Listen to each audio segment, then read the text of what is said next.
Welcome to everybody and to this edition of the German-Italian Dialogues. Today we will talk on civic education and its role and importance in and for our societies. It is actually a very large topic and we cannot go in many details, but we have the opportunity to talk to a real expert today, Christoph Müller-Hofstede, long-time employee of Germany's most important institution in this field, the Federal Agency for Civic Education, die Bundeszentrale für politische Bildung.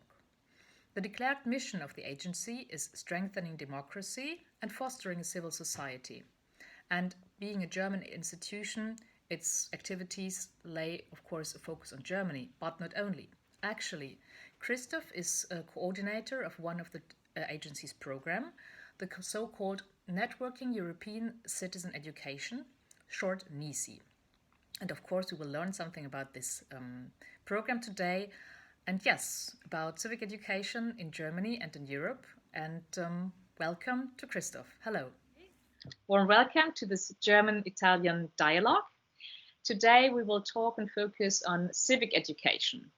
As I already presented to you in my brief introduction, you are a long-term employee of the Federal Agency for Civic Education in Germany. And you're, coordinator of the networking European civic education since a very long time. We will focus and talk on both things.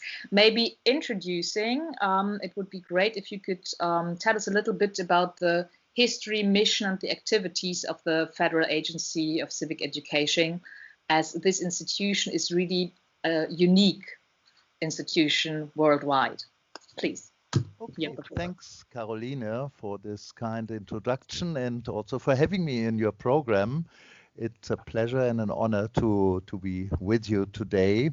And well, yeah, as you said, the Federal Agency for Civic Education in Germany is really a unique institution. You will not be able to find any similar institution which is funded by the central government or by the federal government in any other European country and well, not even in any other country in the world. So it's a unique institution on the one hand, but on the other hand, as we will see, it has become more and more international in recent years. Still, having said that, we have to look back a little bit in history to understand why such an institution has been founded in Germany. And of course, we'll find the history of the civic education in Germany and of the federal agency. The idea of a federal agency is quite deeply connected to the catastrophic experiences of the German people and of course the Jewish people and of course the world at large, European people in the 30s and 40s. Germany was a defeated country, but also not only military defeated, but also intellectually, politically, economically, culturally devastated by these 12 years of the atrocities of the Nazi regime.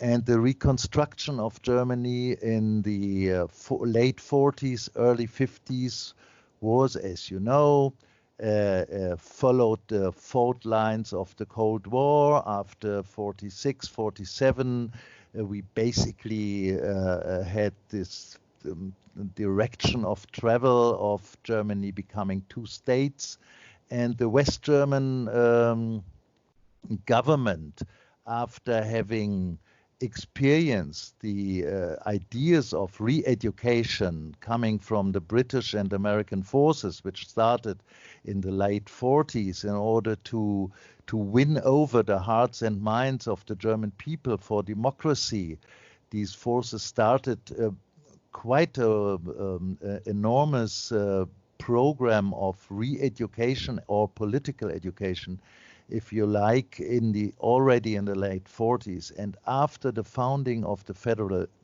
Republic of Germany in the early 50s, the German politicians said, well, now it's our turn. We have to take over the task of civic education or political education and really bring in the values of democracy and the values of Europe towards the German citizenry at large. And this was the moment when the federal agency was founded in 1952 as a small agency, and it has grown ever since in the 50s, 60s, and 70s.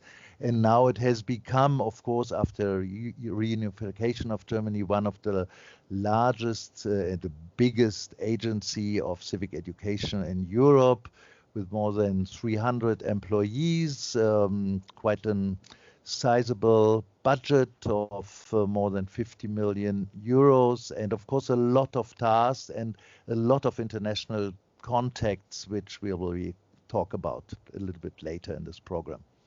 Thank you very much for this brief overview about the history of federal agency and civic education in general. It's very interesting, a very large topic, even to discuss on a scientific level. And so inviting maybe a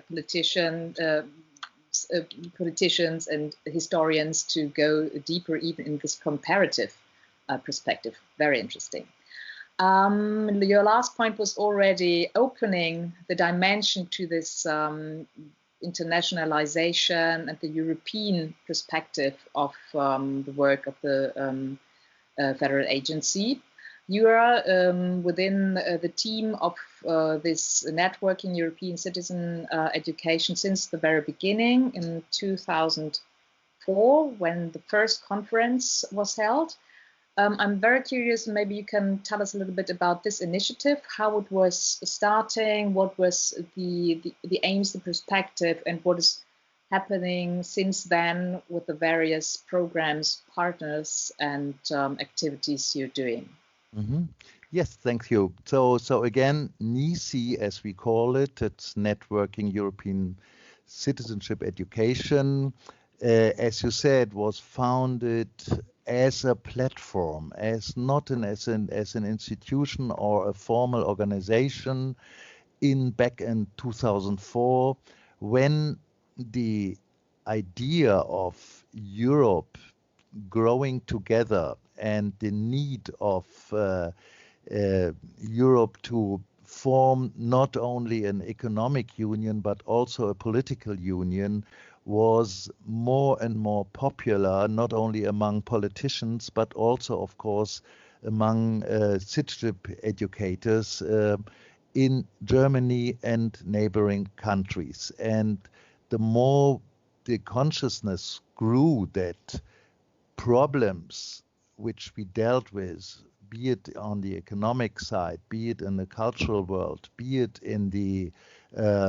political world, were becoming more and more transnational. The activism of citizenship educators to speak with each other and exchange their views on the one hand, and of course exchange also their practices, was growing as well. And I think it was just this need to speak to each other and to somehow denationalize a little bit civic education, which started, as I said, as a very national enterprise, so to say, in Germany.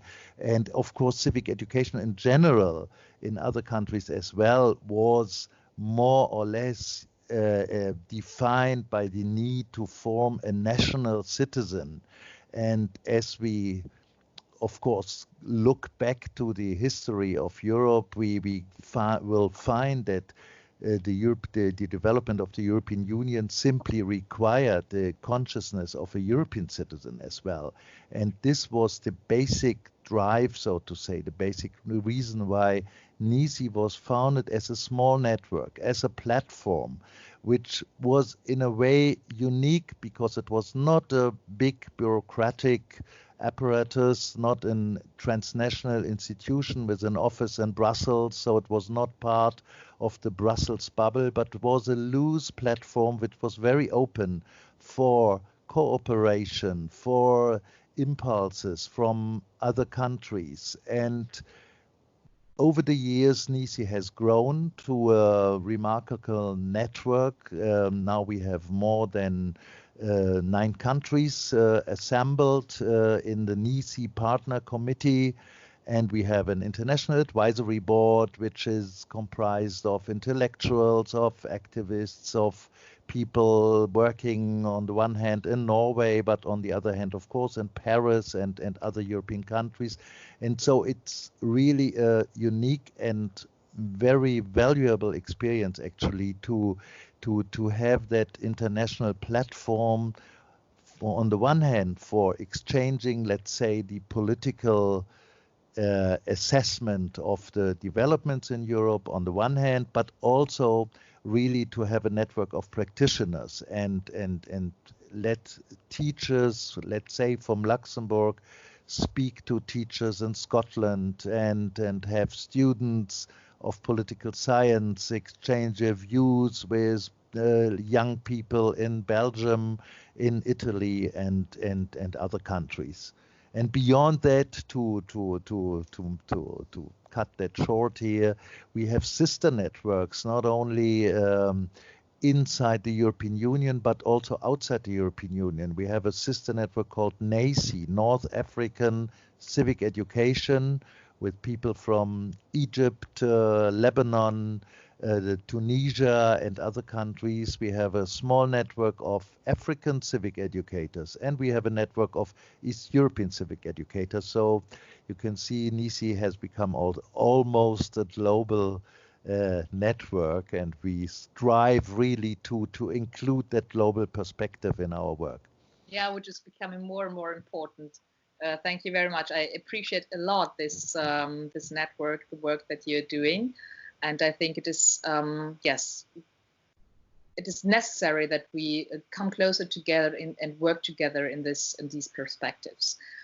Even this year, right now, with this pandemic, which is giving the ground for the definement of the next steps that we are doing. This year's conference is programmed for November. Mm-hmm. And differently from the very beginning, even this will be a hybrid format. And it's, the themes reconnecting in a post-pandemic world, citizen educationship for democracy and sustainability. I think this is exactly what is the outcome of this of these perspectives. And maybe you can briefly, because we even tell us about the call that you're actually currently running, that people, even our audience, can follow and join and interact with the actual program. Maybe you can tell us a little bit more about that. Yeah, great, thanks. Yeah, I think that's very important for our listeners to note that NISI really is an open and public network which is very accessible for every citizen in the European Union, for everybody who is interested in joining our conversation, mostly in English, I have to say, but of course English is the lingua franca for most of us. So we are able to communicate with people from North Africa on the one hand, but also with people, of course, in France and other countries. This year we will have one of our biggest conferences, because it's the EU presidency of Germany, which started on July 1st. And for that reason, NISI is going back to Germany in a way, because all our previous conferences have been organized in other European countries, in Italy, in Marseille, and Glasgow last year. So this year around we will be in Berlin, November 5 to 7, with, as you said, Karoline, a hybrid conference because of the corona pandemic. Of course, we have to observe social distancing rules and other rules, and we are still not sure if everybody will be able to travel actually to Berlin. But of course, we invite everybody to travel to Berlin. It's an open and public conference. So you will, of course, get more information on the conference itself on our website. before that, and that's the advantage, so to say, of the digital world which we have been entering since March. I think everybody is now familiar with Skype or Zoom meetings, and we will have a series of seminars, webinars, of lectures, which are open for participation. And this format is called, it will start early in the mid-August actually, with a series of actually participatory formats in order to organize a public discussion in the digital world, so to say, with citizenship educators on the challenges Europe is facing, on the challenges the profession itself is facing, because education, of course, is profoundly challenged by the fall back to the digital formats, and of course by the basic and huge challenge Europe is facing in terms of sustainability and climate crisis. So these are the three main focus points we are addressing in this format, which is called the NICI Campus. A call is to be found on our website, so we may, of course, can provide that information easily, and of course everybody is invited to participate in this call and to present projects, and maybe to present even lectures or small a small group actually discussing a few new ideas or presenting a new project in this campus. So it's quite an open format, and we will invite everybody actually to take part in this, either as listeners and learners on the one hand, or of course as well as providers of new ideas and knowledge in the realm of civic education.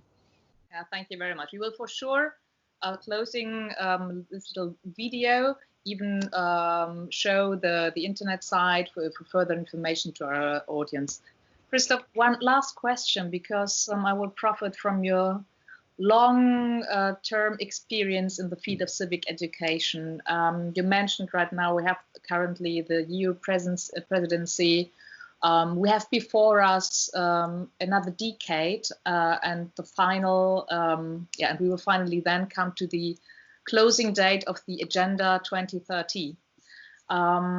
Civic education is for sure one of a key point, from my point of view, to be able to achieve this agenda. Right now, with the pandemic, we have a lot of more problems and challenges to overcome to try to achieve the goals. From your point of view, with your experience, which is the NICI one is for sure a very positive experience, but there might be even some greater difficulties still to overcome. What do you think? What are the potentials, the opportunities? What should civic educators right now really focus on to not to get lose out of sight this goal, the Agenda 2030, and the support and the contribution of civic education? Mm-hmm. Yeah, right. I mean, this agenda is, of course, extremely important. And I mean, as I said, sustainability and climate change will definitely be a focus of the conference. And we will use the opportunities of NICI, also the advocacy power, so to say, of NICI as a transnational European alliance of civic educators on the one hand, but also an alliance of people engaged in civil society, engaged for a sustainable and more democratic Europe, to really address the decision makers in Brussels in order to pay attention not only to the output of the European Union. If you listen to the speeches of Ursula von der Leyen and of course other high-ranking EU officials, you find, and I think that's a very